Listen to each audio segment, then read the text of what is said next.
Welcome, everybody, to another rendition of the Lone Wolf Show. And I'm the Lone Wolf. You are watching www.witchcrafttv.online, where we are fair representation of all pagan, witch, and magic paths.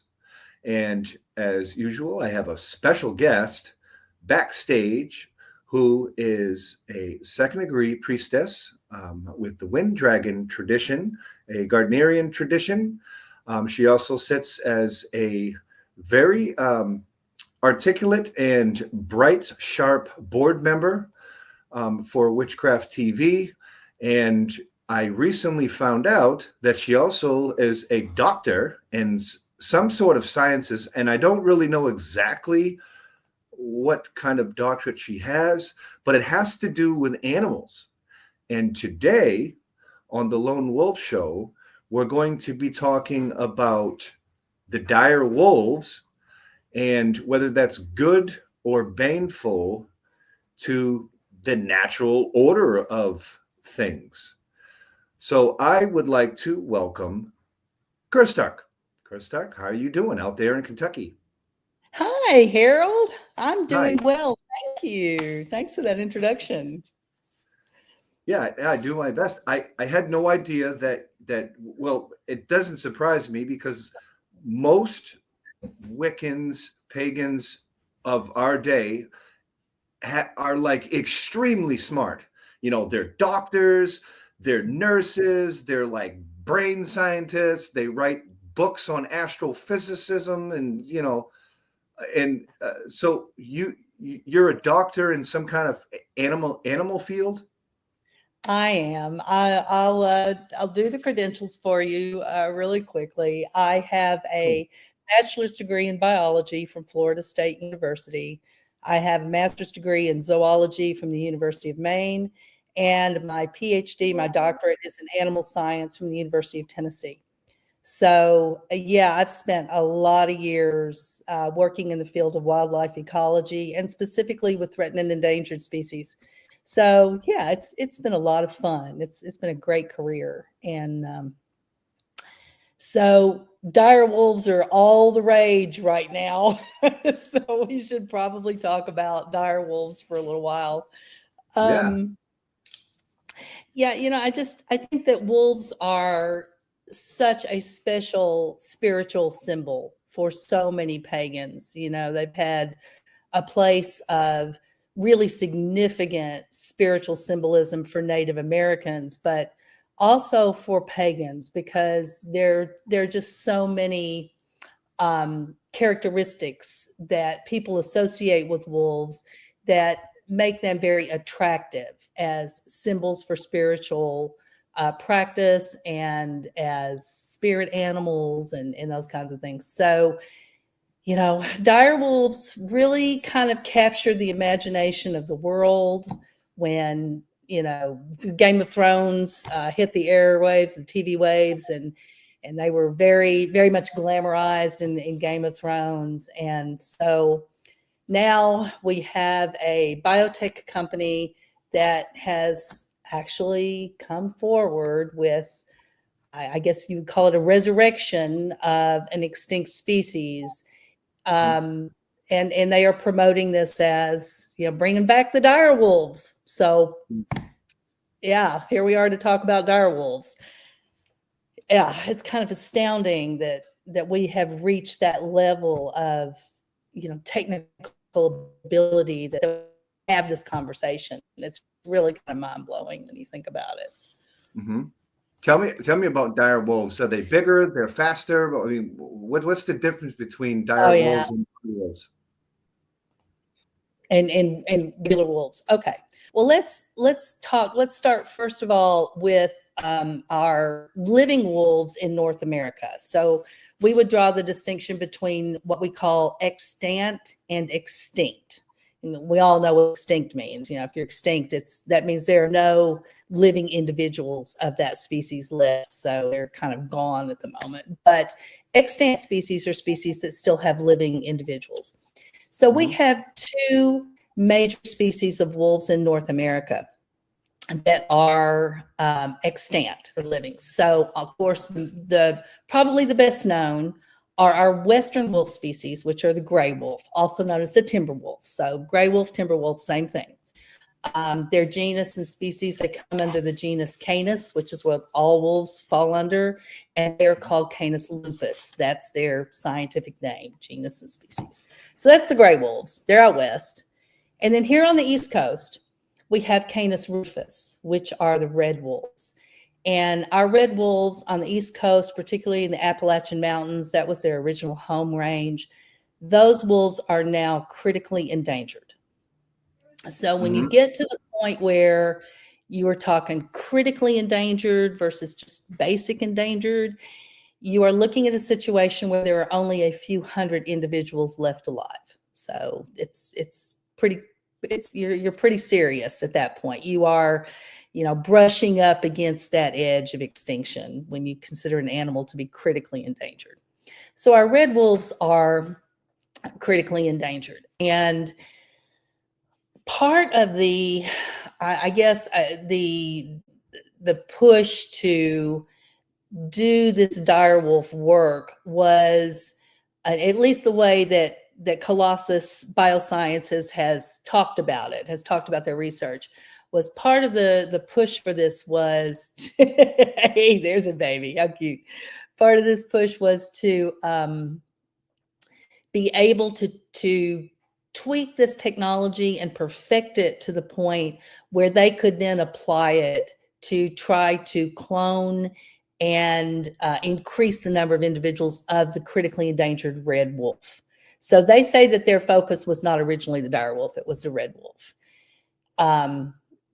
But dire wolves are, as you know, make it a lot of press, right? So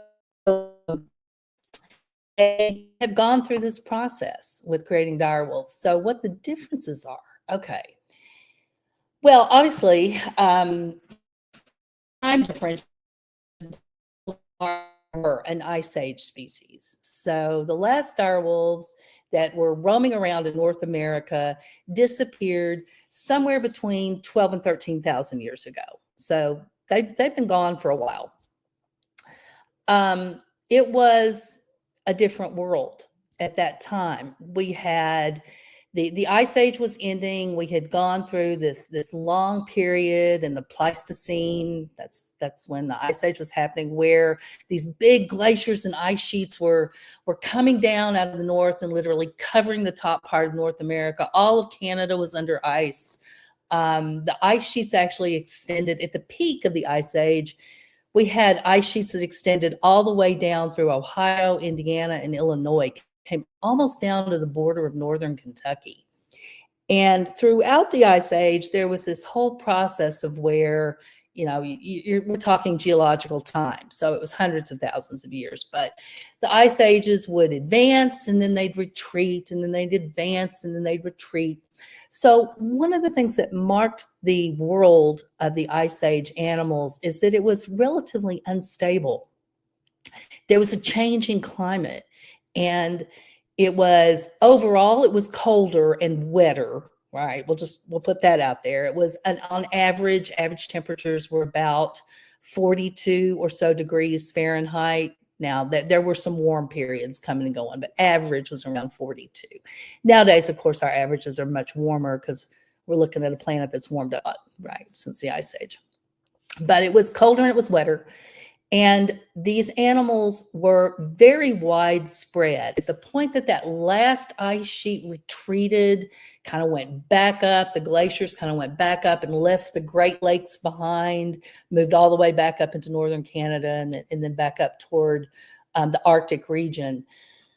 They left behind, of course, all of North America, Canada, the United States, all open area. And it was, there was a lot of variation in the kind of habitats that were out there. There was grasslands, and there were forests, and there were kind of savanna type areas and big open. But there was a lot of other animal species that dire wolves, at least as we understand it, served as prey for dire wolves. And those species included things like dire wolves ate big, okay? They liked big animals.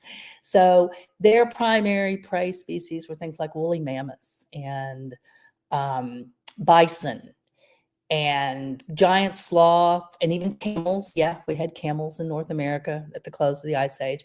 So their prey were these big herbivores, and they were big animals. And because of that, the dire wolf. Now, I think I sent you an image that had a dire wolf skeleton on it. Is there a skeleton image to throw up there? Okay, here we go. So let's talk about some of these skeletal differences here. Okay, so on the right, we've got Canis lupus, which is our gray wolf, right, our timber wolf. And then over on the left, we've got the dire wolf genus and species, although that's a little bit, for a while they were calling it Canis dirus. Now it's Anacion. We'll talk about why that is genetically in a few minutes. But anyway, that would have been the dire wolf would have been over there on the left. And one of the things that you would see looking at that skeleton is that there's a massive head. It's much bigger than the gray wolf, and the jaws are massive. Some of the reports where people have fossilized remains of dire wolves say that their skulls could get as large as 12 inches. I mean, a foot long for a skull. And they had much wider jaws. So estimates are that they had a bite strength that was like 129% greater than our current gray wolf. They also had, what other characteristics? They were just bigger in general. They took down big prey. They were bigger animals, anywhere from, their weights would top out around somewhere between 150, 200 pounds per individual wolf. In comparison, our gray wolf might hit 125 pounds, right? So big, physically much more muscular. Their shoulder bones, they were pelvic bones, and they carried a lot more muscle. But the interesting thing about their bodies is that the body plan was a good one, because even though there were some bigger bones and bigger muscle structure, by the time you get down to the other animals in their genus, the other canids, that body shape, the basic body plan is still the same plan. It's smaller, it's lighter, a little more streamlined, but it's still the same plan. So those are some of the physical differences. And actually, it was a lot of those physical differences that colossal biosciences honed in on when they created the dire wolf, or what they're calling the dire wolf. So essentially what they did was they took gray wolf DNA and they altered some genes within the gray wolf DNA to make them match the genes of the dire wolf so that they would express these characteristics. And did I send you a picture that had the two wolves on it? Yeah, okay. That's Romulus and Remus. And Romulus and Remus are two of the dire wolves that. So there must be one of them as a baby. That one. Yeah, that was yeah. So these are. Wow. Go ahead. Yeah, these guys are 3 months old in this picture. Right. This picture comes out of the Western North Carolina Nature Center. So this was a picture that was taken. Now they are not still in Western North Carolina. What I can tell you is that these are the two males that they created. They named them Romulus and Remus. There's also a third puppy. There was a third puppy born that was a female. And they have been located in a reserve that is somewhere in North America. And that information is like proprietary. They are not telling people where these animals are right now. They are telling folks, don't worry. They are on a refuge. It's several thousand acres. They're not locked up in cages, but it is not uncommon for people who work in the area of threatened endangered species to be kind of careful about giving out specific locations, because, you know, any sort of human interaction is probably not particularly good when you're dealing with animals where you have very, very small numbers left. So it's protected. It's protected information. So, Okay. so why exactly do you think, as we got their cousins barking in the background, is Yeah. there a reason why they kind of hide them, or because they don't want them to interact with humans, or they do it for their own safety? Are there like poachers? Are there people trying to hurt them? Are there like what's going on with that? No, I think the concern is, and having spent a lot of years working with endangered species myself, research projects, even though the species I worked with were aquatic, the thought was that if people find out specifically where they are, they want to see them. I mean, who doesn't want to see them, right? They're gorgeous. So people are going to go looking for them. And there's concerns that they could be harmed if they were available or subject to the general public at this point. So, and we do that with a lot of endangered species. With the releases that we used to do with Atlantic salmon, with freshwater mussels, species that were really struggling, you were careful about disclosing those locations.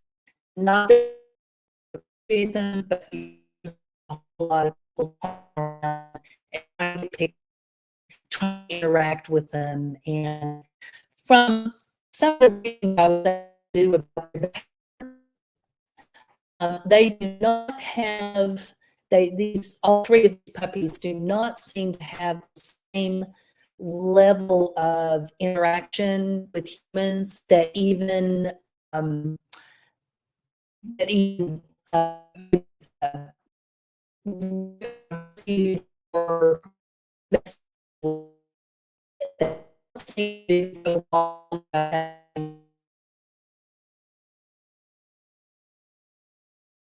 It looks like we have lost contact with Kirsdarke over there with a bad video and audio connection. Most likely she will buffer the stream and she'll be right back to join us. But yeah, I really like hearing somebody talking about those new pups that kind of know what they're talking about. They're very, very beautiful. They're beautiful creations. And we're going to try to add her back to the streams. Looks like she's buffering out at the moment. And while she does buffer, we're going to take another look at those two dire wolves that they genetically modified. I think the first thing that kind of pops in my head is, is it okay for humans to do that? Are we playing the creator? Are we playing the god and goddess by creating them? And that's and now that you're back on the streams, that's kind of my question.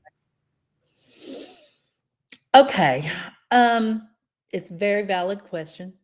And there are a couple trains of thoughts on this, couple of schools of thought. The first school of thought is the perspective that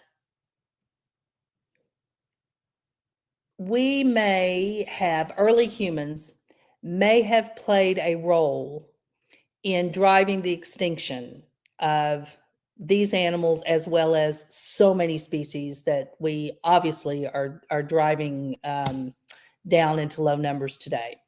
And if that's the case, the argument has been made that we have a ethical responsibility to try to salvage the species, salvage the damages that has been done, and bring them back to life again, bring their populations back again, bring them back to the planet again, kind of trying to heal the damage that has been done.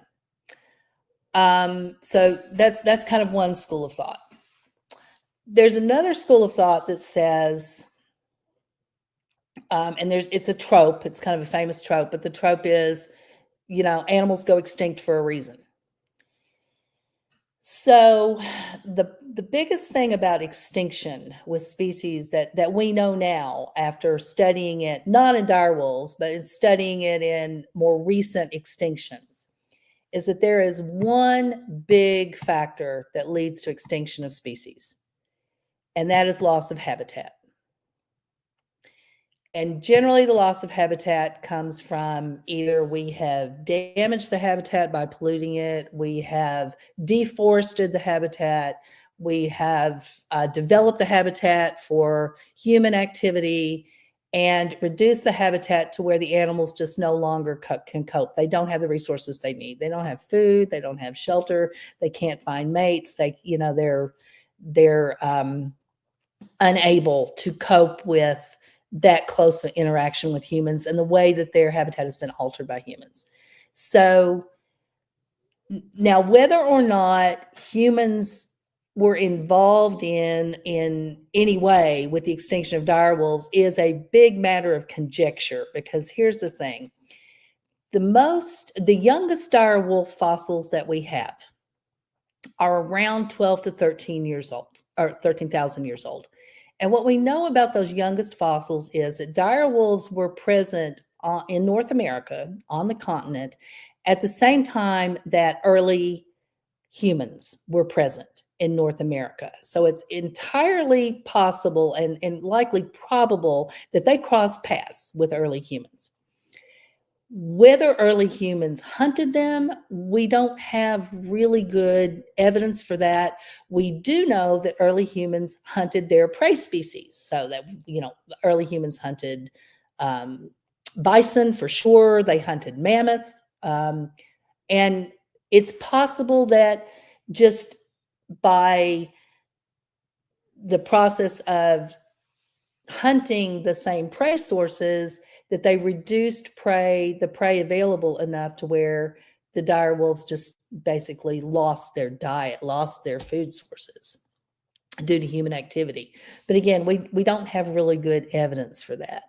So a couple of postulates for why they went extinct. It was either loss of prey, disappeared, which may have been human induced, was very likely climate induced because the climate was changing. And then it's possible that one of the factors that led to their extinction was the fact that they themselves could not adapt to their changing climate. They just couldn't do it very well. That argument's a little tough to kind of wrap your head around, because if you look at where the distribution of these fossils are for dire wolves, they are found all through North America. I mean, they're found all the way from Alaska down to Mexico. So at one point, they were very widespread across North America. And that means that they encountered a lot of habitats, and they were kind of general. They used these different habitats, and they were pretty adaptable. So there's some arguments about that. But in terms of playing God, the question then becomes, I guess one of the big questions is, if we're going to resurrect species, if we're going to bring them back, who chooses which species come back? How are those decisions made? And one of the arguments against that, against resurrecting these species that are extinct, is you are bringing animals back into a world that is no longer the world that they lived in, that they evolved in. The world has changed. Our North America has changed tremendously since the last ice age. And is it ethical not just to do the science to bring them back, but what happens once they're back? I mean, that's the big question, right? Are we going through this incredibly expensive scientific process to make really expensive pets? I mean, is that a question? Or are we in fact obligated, because we are the species with the capability to be able to try to reverse some of this damage? We the only capable species to bring other species back. Do we have an ethical obligation to do that? So you can see it's a thorny question. It really is. And So there's always like two opposing forces to anything. It's just kind of immutable law to begin with. So I get that. You said there was 3 of them? There's 2 of them. There's 2 males and a female. two males, Two males and a female. Yeah. two males and one female. Yep. So they're priceless. There's not really Yes. a number on them because you said, well, people will buy them. So there's really not a number on them. So they're just like absolutely priceless. So if one of these millionaires, I mean, do you think they're interested in getting one? Kind of like Mike Tyson had his own personal tiger. You know, is that what it's going to come to?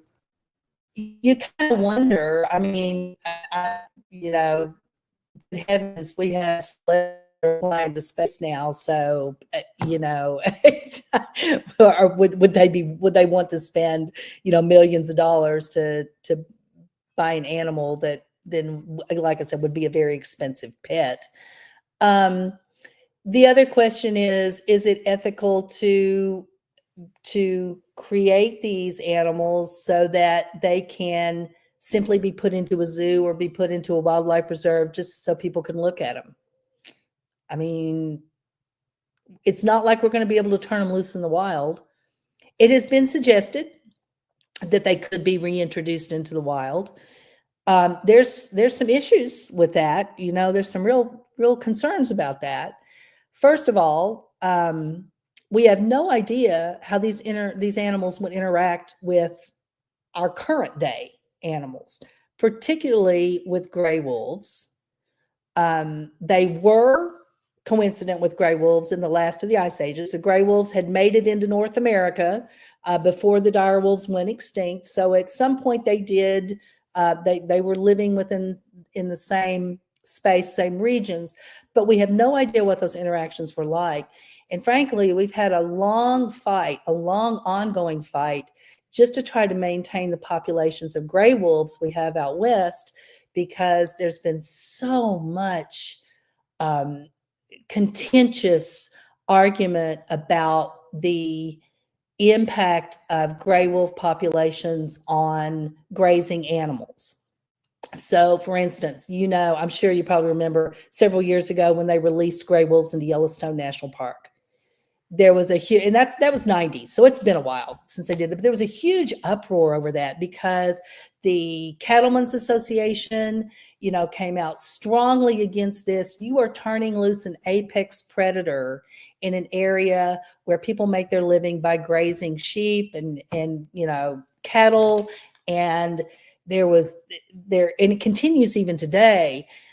It is not uncommon for gray wolves that stray out of the bounds of Yellowstone National Park to get taken down by hunters. So that's already an issue. And now we think about bringing in another apex predator on top of that. How are those gray wolves doing? As far as, like, have they prospered? Are they multiplying? Are they doing well? Good question, Harold. And what the most recent stuff that I have seen out there tracking them through Yellowstone National Park is that their populations are stable. They do report it, and it'll hit the news when one is lost, usually, whether it be from natural causes or whether it's been poached. But for the most part, they are stable populations. They're not increasing in large numbers. They have helped a lot to stabilize the ecology of Yellowstone. Yellowstone was having a really hard time managing their deer populations before they reintroduced the wolves. And the deer were doing a lot of damage. They were doing a lot of damage to the vegetation, which was affecting a lot of other species, everything from songbirds to, you know, rabbits. And so reintroducing that predator did begin to bring some balance back to the whole ecology of Yellowstone Park. And, you know, the thing about ecologists is people who work in ecology, and maybe one of the reasons why a lot of us are drawn to paganism, is this thing about balance.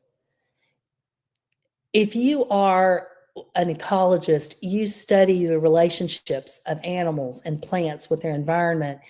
And one of the things that we know for sure is when that gets out of balance, bad things happen.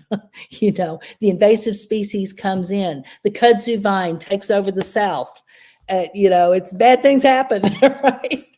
So it's about balance, and balance requires that you have, a whole food chain, and there has to be food at every step of that food chain, whether it's grass, whether it's deer, and whether it's the wolf that's taking out the deer.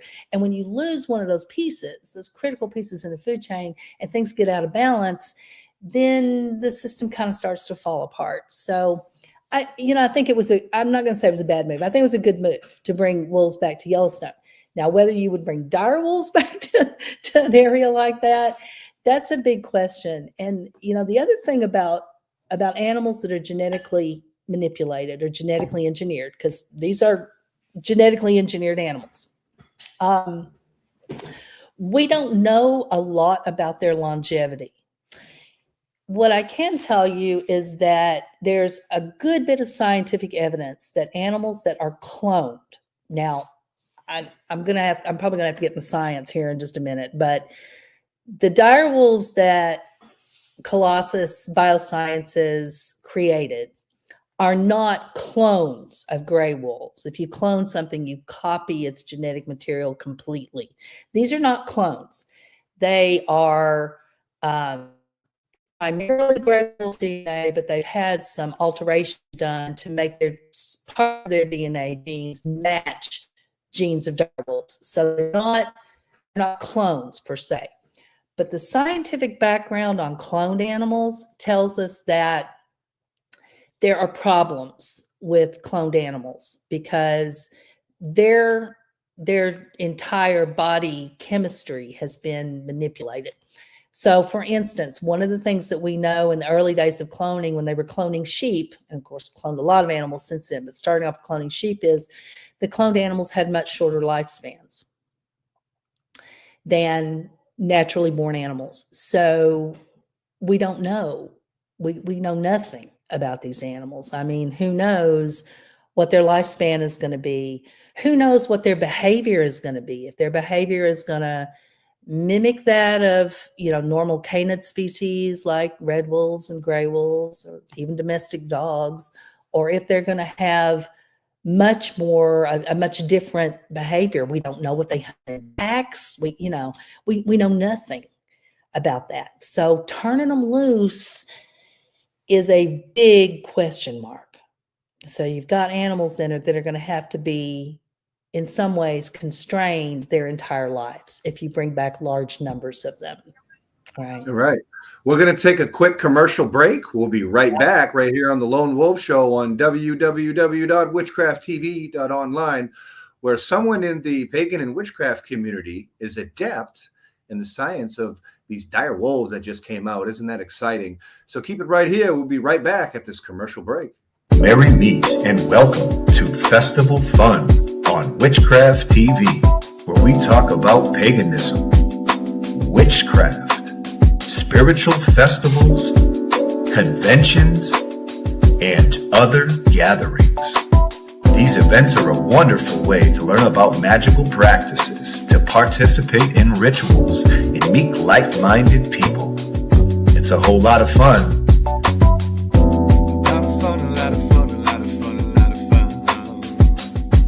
With your host, A.C. Fisher and Harold Sanford Carter III. Welcome to Festival Fun.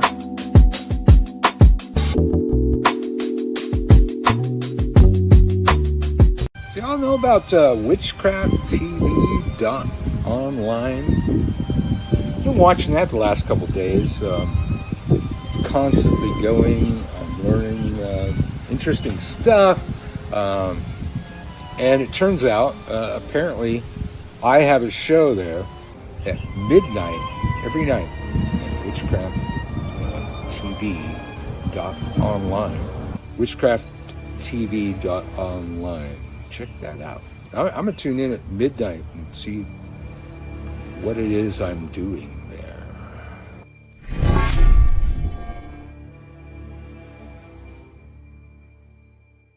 Witchcraft TV t-shirts are now available. Wow. Witchy Kids Network tees right here on our website. Order yours today and support the hottest online witchcraft television station on the planet.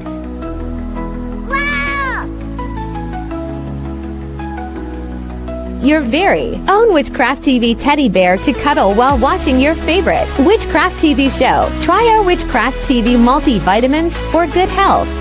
Never miss your favorite Witchcraft TV show with our official wall clock. Drape yourself with Witchcraft TV pride with our jewelry. With our official coffee mug, you can sip in style and watch your favorite shows. These collectibles are available now, right here on our website under Witchcraft TV merchandise.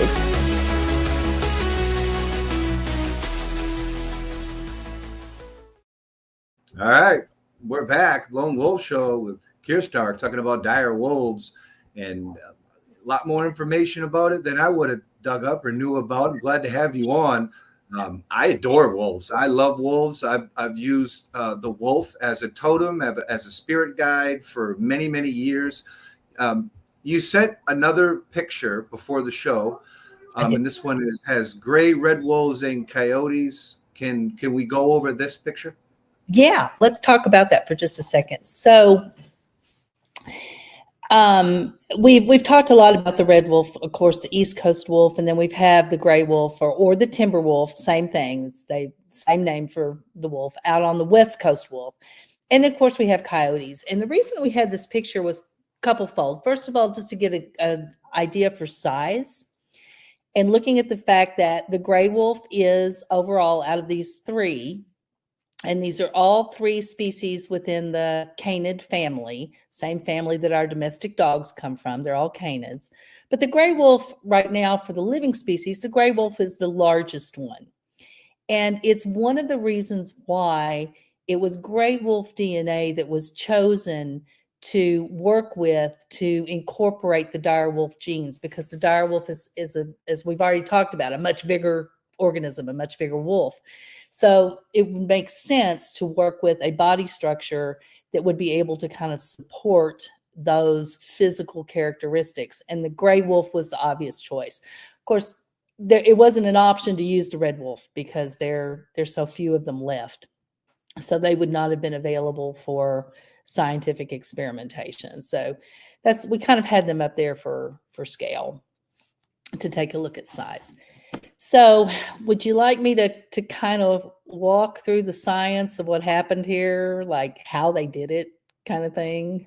Yeah, and how did they do it? I mean, did they genetically modify our wolves? Yeah, it's a very complicated process, and I've kind of distilled it down. So if I hit some point that does not make sense to you, please stop me and ask, and we'll go back and dig into it a little bit further. Okay, don't hesitate to interrupt.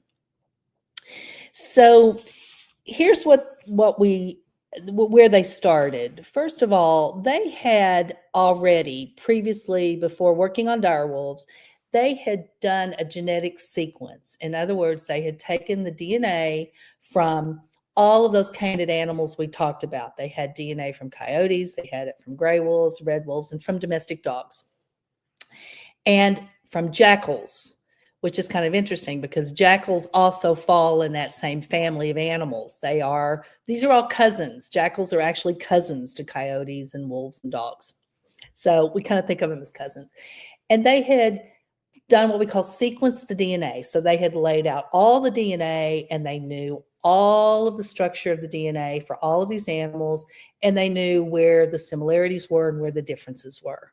So it was like a big map. They had a big map of DNA for all these different canids.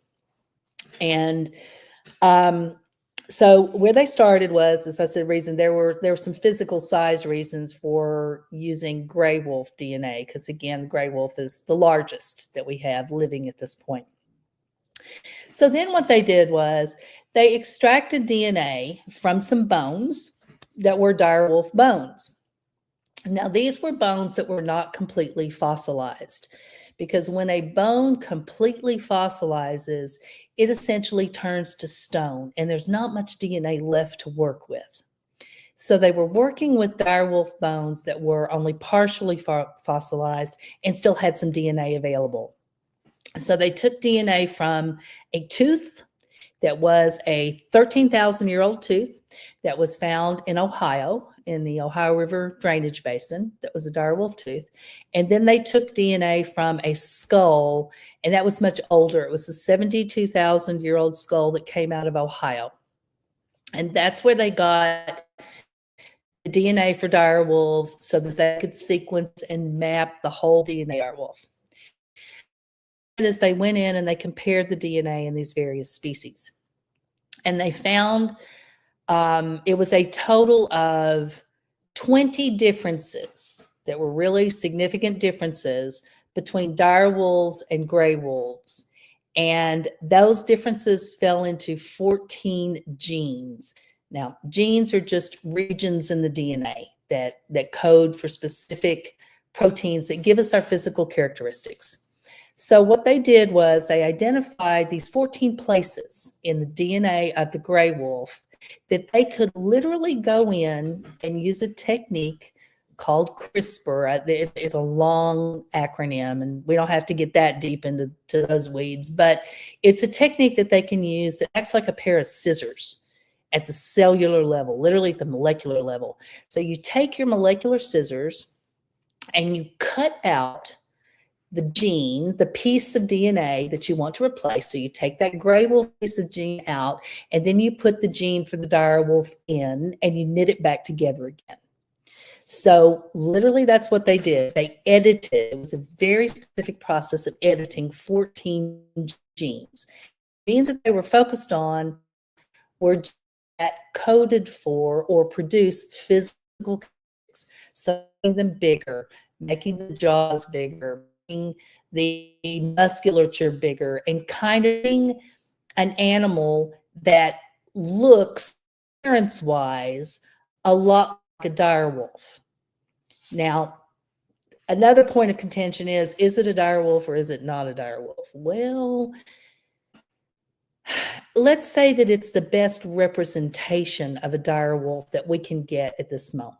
It is not a true dire wolf, because to be a true dire wolf, you would have to have all dire wolf DNA.